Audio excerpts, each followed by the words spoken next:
in the water. Of course, the big question remaining, are there any survivors? How many bodies have been recovered? A law enforcement source telling CBS News that at least 30 individuals, 30 bodies have been recovered from the ice of Potomac, waiting on official confirmation.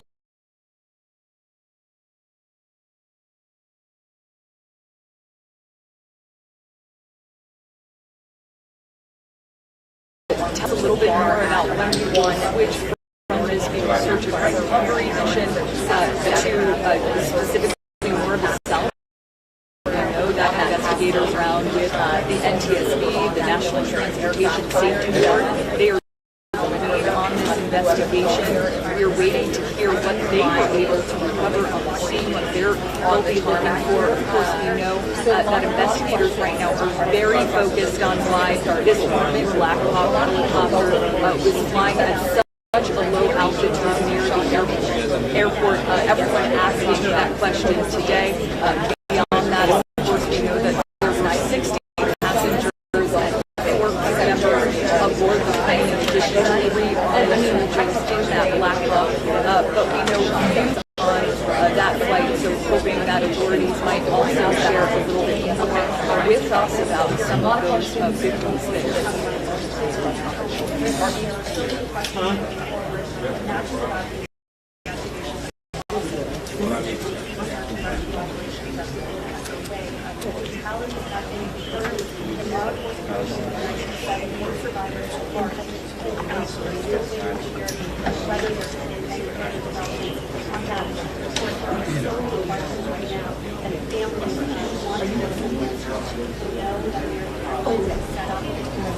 Marky, I have not seen that.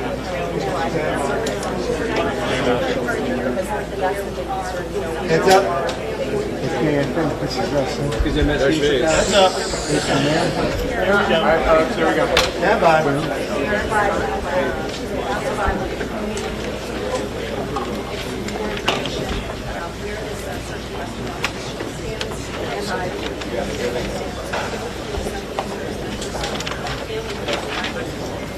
Just turn it down and pull 50 feet. All right, we need to get wide here.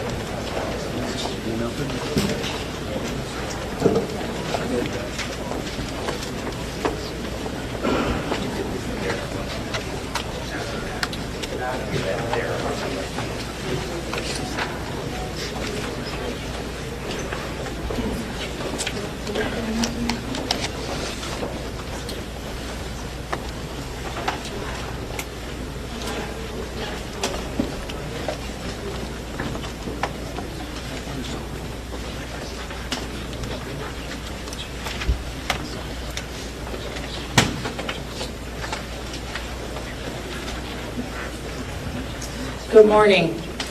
I'm Muriel Bowser. I'm the Mayor of Washington, D.C. We are here at Reagan National Airport to provide an update on the tragic events of last night.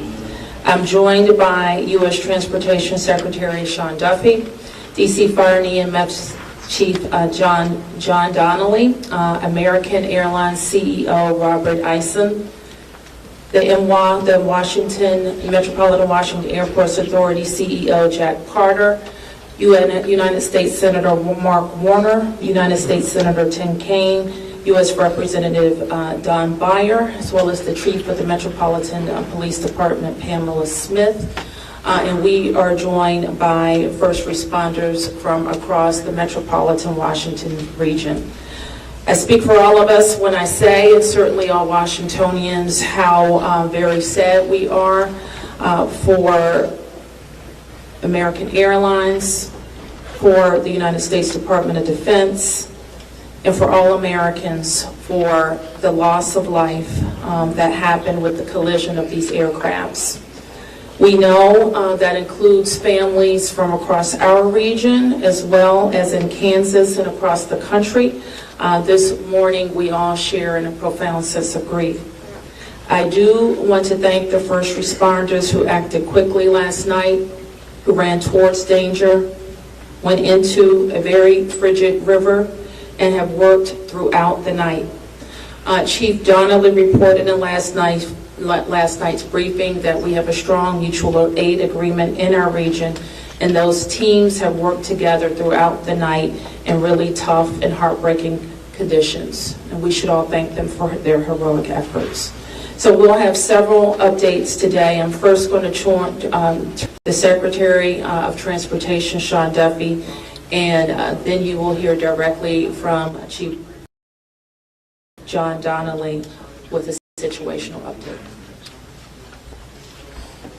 Thank you, Mayor. Again, Sean Duffy here, Secretary of Transportation. We wish we were gathering for different purposes today. I just want to let you know that transportation, the FAA, along with the White House, President Trump, local, state, and federal partners, all working together on this incident. Team that's been assembled, working tirelessly. Mayor, I want to thank you specifically for your work. A few details I'd like to give all of you, and some of you reported this, but last night, if you live in the D.C. area, you would know that this was a clear night last night. The helicopter was in a standard pattern. If you live in the D.C. area, you'll see helicopters up and down the river. This flight pattern is seen oftentimes when you live in D.C. This was a standard flight pattern last night as well. The American Airlines flight coming into land was in a standard pattern as it was coming into DCA. So this was not unusual with a military aircraft flying the river and aircraft landing at DCA. And again, if you live in the area, you'll see that frequently. Those two aircraft working together. As many of you have reported, we have located the two aircrafts. The fuselage of the American Airlines plane was inverted. It's been located in 3 different sections. It's in about waist deep water, so that recovery is going to go on today. As that recovery takes place of the fuselage of the aircraft, NTSB is going to start to analyze that aircraft, partner with the FAA with all of the information we have to get the best results possible for the American people. I would just say that safety is our expectation. Guys expects that we fly safely, that when you depart an airport, you get to your destination. That didn't happen last night. And I know that President Trump, his administration, the FAA, the DOT, we will not rest. And answers, you should be assured that when you fly, you're safe. Thank you.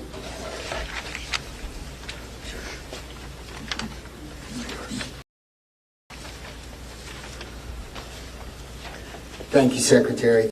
Thank you, Mayor. I'm joined today with Fire Metropolitan Washington Airports Authority, and I'm John Donnelly, Chief of the District of Columbia Fire and EMS Department.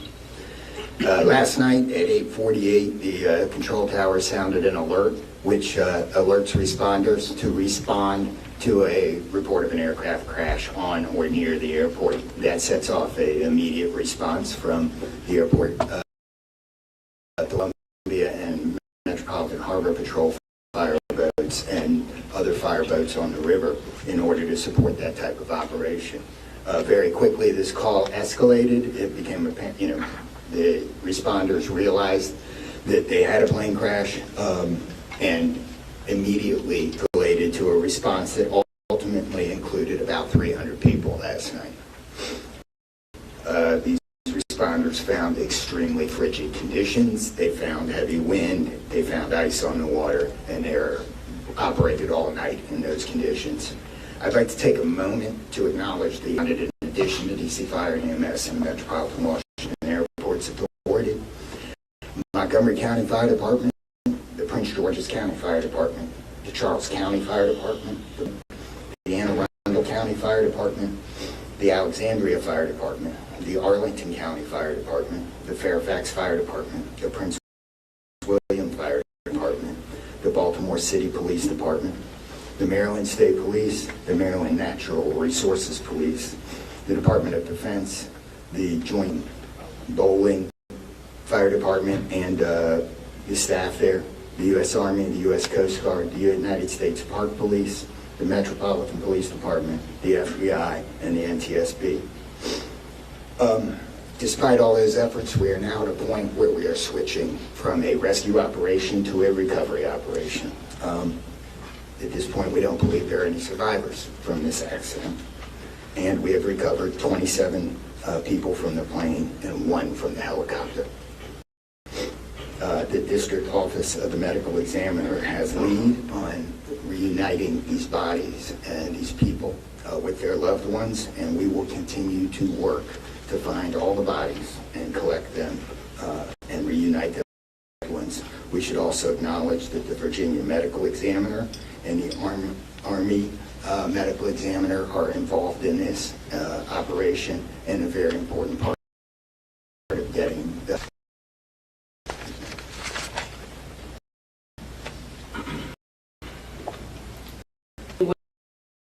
with all of the crew in American Airlines, and we'll hear from CEO Isom.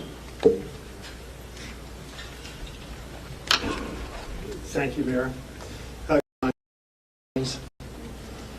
want to express my sincere condolences for the accident that happened at DCA last night. We're absolutely heartbroken for the family members, also for those that were on the military aircraft. Our focus right now is doing everything that we can to support all of those involved and also the PSA Airlines team. This is devastating. We urge any family and friends looking for information about their loved ones to call our designated helpline, and that's at 1-800-679-8215. 1-800-679-8215. And here's what I can share at this early stage. American Eagle Flight 5342, operated by PSA Airlines, traveling from Wichita, Kansas to Reagan National Airport, was involved in an accident just before 9 p.m. local time on final approach into Reagan National. They collided with approach, and at this time we don't know why the military aircraft came into the path of the PSA aircraft. 342, a CRJ 700, was under the command of 4 crew members. They carried 60 passengers, as you know, for a total of 64 people on board. And American Airlines has activated our care team, and that's a group of specialists that are trained to support these types of responses. These team members are on site or arriving soon.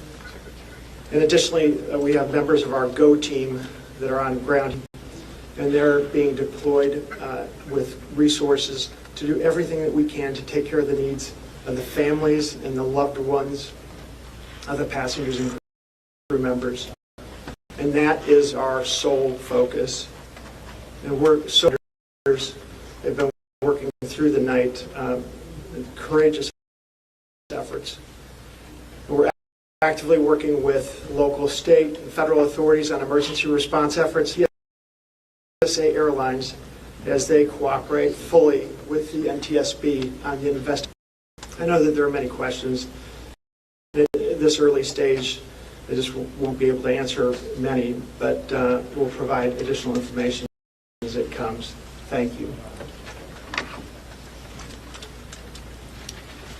I want to introduce the Metropolitan Washington Airports Authority CEO, Jack Carter. The authority manages Reagan, Washington.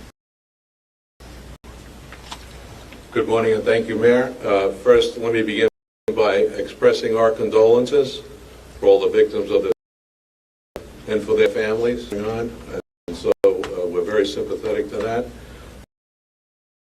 Echo what was said about the first. When there's a problem in this area, everybody drops everything and they rush to wherever the problem is. So I want to thank the chief, the entire team from Washington, D.C., but just as important, the list of folks that the chief described, the federal authorities have been here en masse, and so a lot of effort was brought to bear.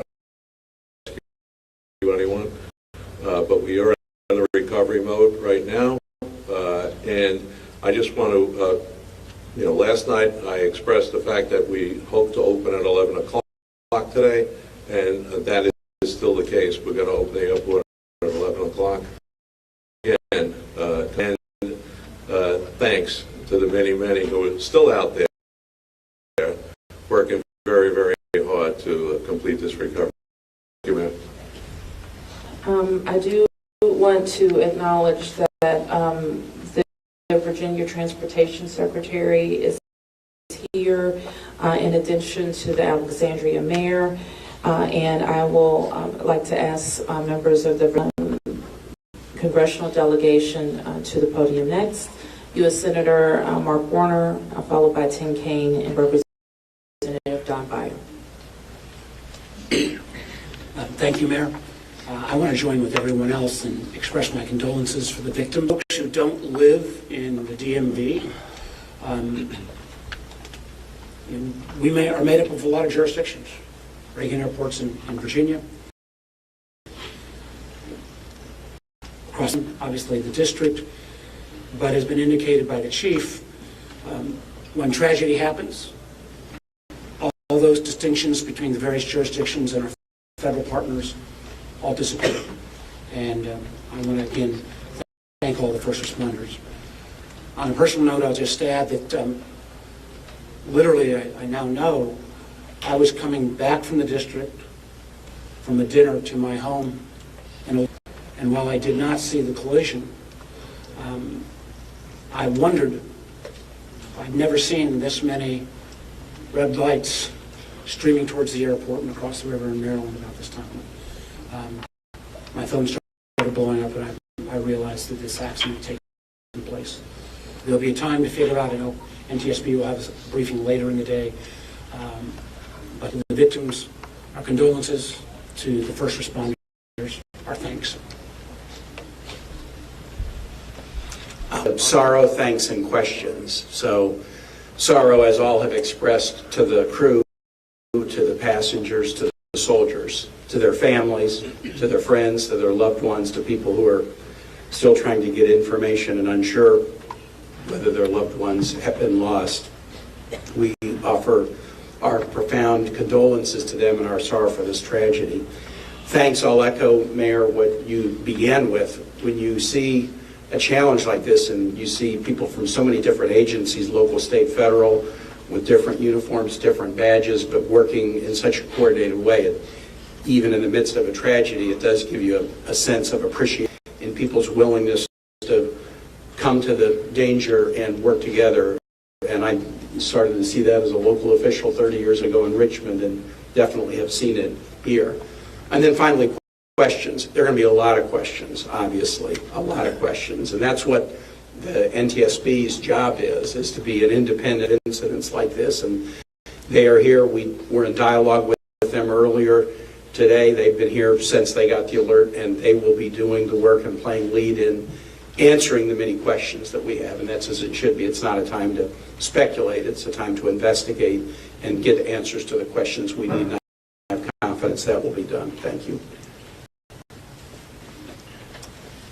Following up on the Senator, I think grief, thanks, and service, with millions and millions of Americans traveling every year, we are all grieving, knowing that it could have been our loved ones, it could have been us. And our hearts go out to all those who have lost folks. In a most partisan place, also, I'm really Democrats and Republicans, people from all over have come together to try to make sure that people are served.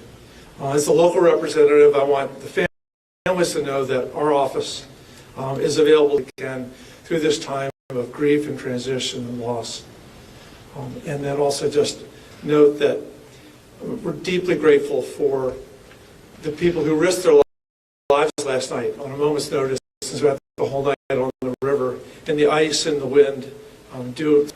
And then finally, as Senator Kaine, Senator Warner noted, after the NTSB investigation. We've got to make sure that at the federal level and with the support of Virginia, Maryland, D.C., we're doing everything we can to make sure this does not happen again.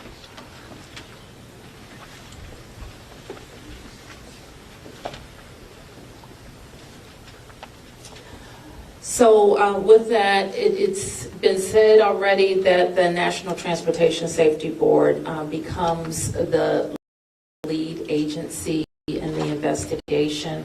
Our jurisdiction in D.C., where the crash occurred over the river, is concluded in the leadership role of the Unified Command as we shift to a recovery effort. We expect the National Transportation Safety Board to provide briefings to the press later in the day. So at this point, we can take a few questions. Yes? Can you say without a shadow of a doubt that people are safe to fly? What we're talking about today is what happened here with the collision of these vehicles. We've said what we know, and that the National Transportation Safety Board continues to investigate. I don't know that any of us have been that would suggest any other aircraft are implicated. Yes? You're still missing 30 plus people in the water. What are some of the challenges in recovering them right now? Chief. So the rescue operation, or the recovery operation, goes on. It's a lot of touch and feel in the different parts of the plane or in the helicopter, and so we've got some work to do. And I think it's a pretty normal type of situation. I don't think it's extraordinary. How spread out is this debris field? So the wind started blowing last night, so we've had debris travel from the airport down as far as the Wilson Bridge. Mile-wise, how far is that? I mean, I couldn't tell you. Okay. Less than a mile. This is a question for, you're going to open the airport at 11 o'clock this morning. How are you going to do that? And what impact is that going to have on operations, on passengers, on people's anxiety? How are we going to do this? At 11 o'clock, it's safe. We've worked with all the federal agencies, FAA, and it's been determined that we can open that airport safely. The recovery that's on our property is on the waterfront. Our primary runway, 119, will be open. It's away from any activity. We're going to have a security comfortable that we can get back to operations. Now, each airline will announce or communicate to their passengers what their operations are going to be. Obviously, their networks were disrupted overnight, have a slow recovery, but the bottom line is we will begin to have aircraft moving in and out of this airport at 11 o'clock. Okay, so 1, 2, 3.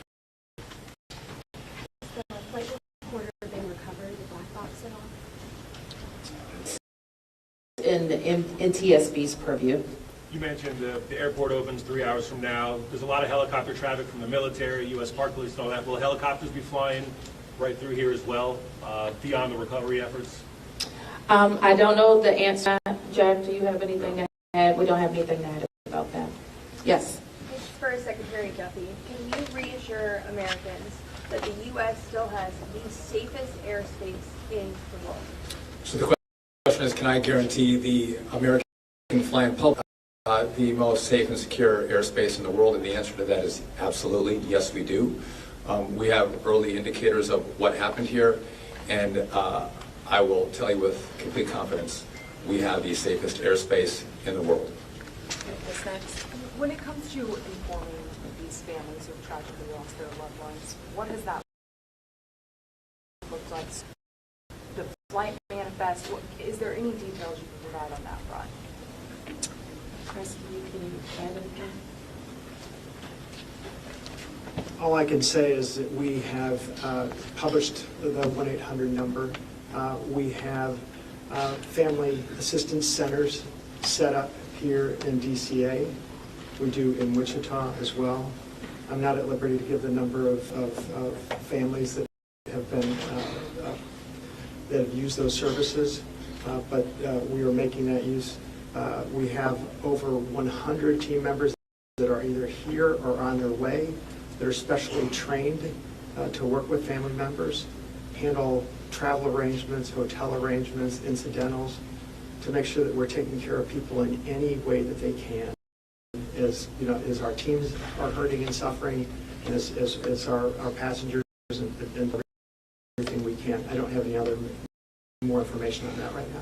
Mayor, Chief Donnelly, can I ask you to describe the next phase of the investigation? How confident are you that you'll be able to recover all 67 of these bodies? And can you speak to some of the debris that's also, we understand there are some suitcases, some other things that have been pulled out from the river. And I would like to ask anyone here, perhaps the Transportation Secretary or Mr. Eisen, if we know anything of age ranges, nationalities, anything of that nature. So the next phase of this operation is going to be led by the NTSB. All of us are working together, though, to search the area and find victims. I'm confident that we will do that, and that will take us a little bit of time. The things being collected, I don't have personal knowledge. I know that we have been collecting debris that you would expect to see from a plane. And anything about So the question is about the victims. The NTSB is going to lead that portion of the contact with the victims. I believe American is going to be involved with that as well, and so will the FAA and the Department of Transportation. Secretary Duffy, we're going to take some questions over here. 1, 2, 3. First Secretary Duffy, the flight path that the helicopter was on, is that a common flight path, and is it normal for helicopters to get clearance to cut across busy approach paths? So I don't know if you all could hear the question. It's a question about the flight path. Going into too much detail about the information we have from the FAA, but obviously it is not standard to have aircraft prior to the collision. The flight paths that were being flown from the military and from American, that was not unusual for what happens in the DC airspace.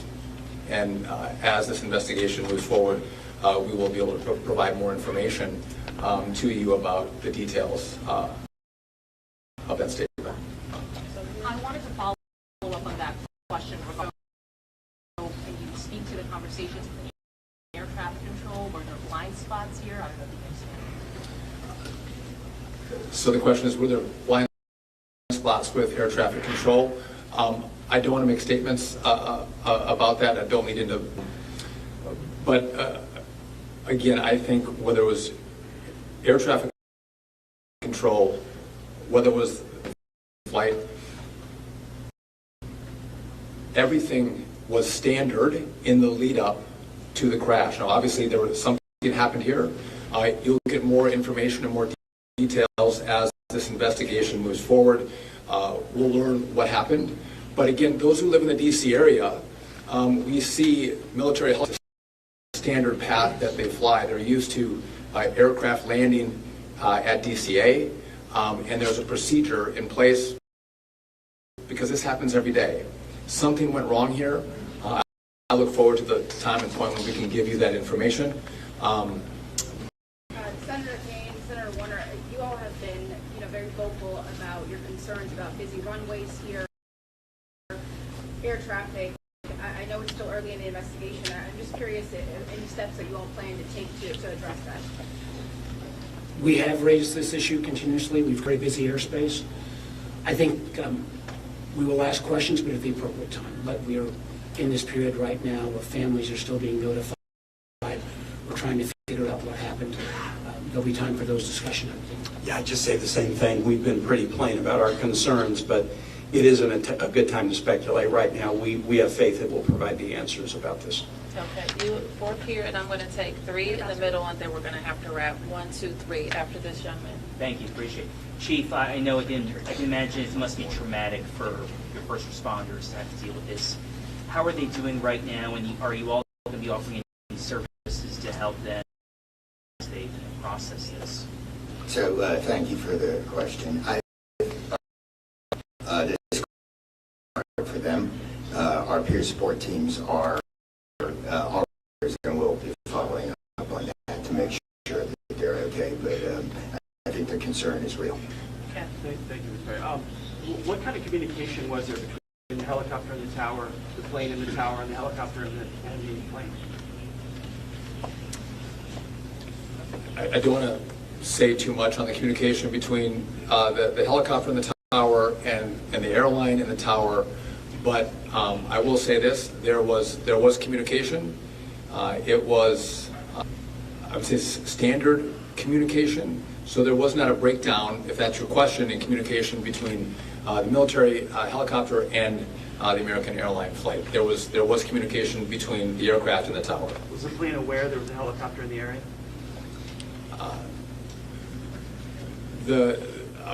I would say the helicopter was aware that there was a plane in the area.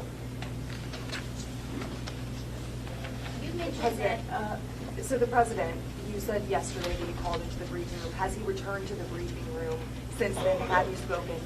Also a question about the National Security Advisor, Mike Waltz. He's saying that there was 30 bodies that have been recovered. That he just said that at the White House.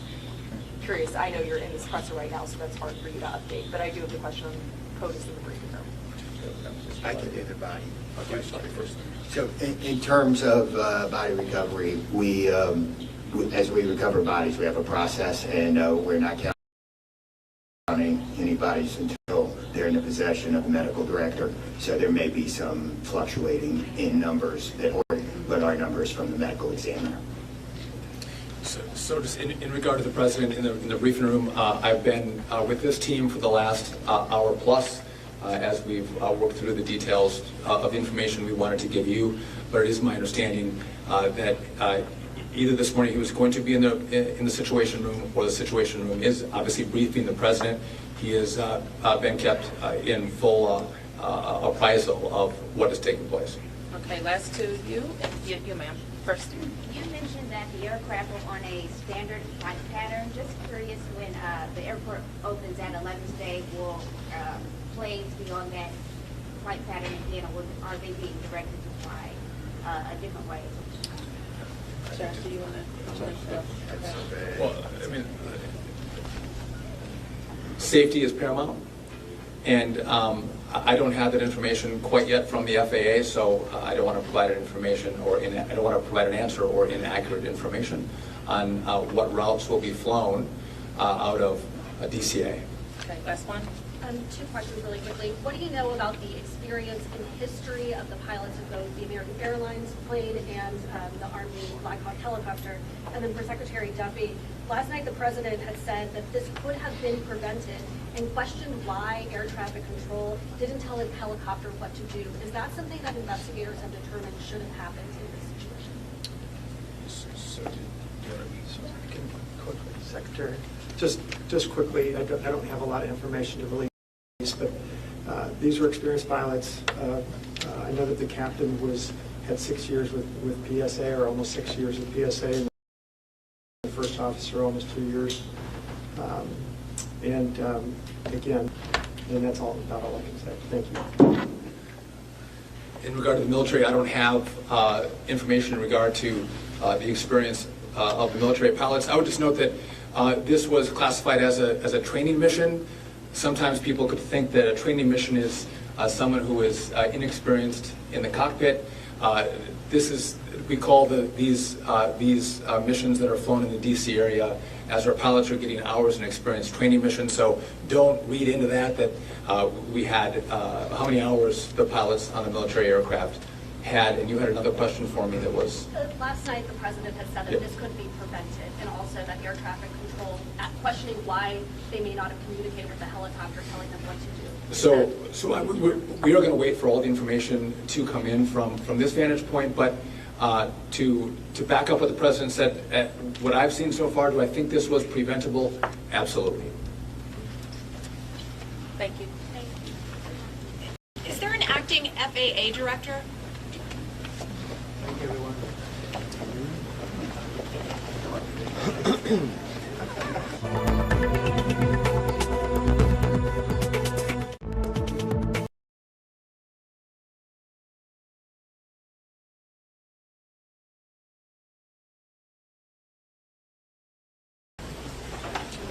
on the tragic events of last night.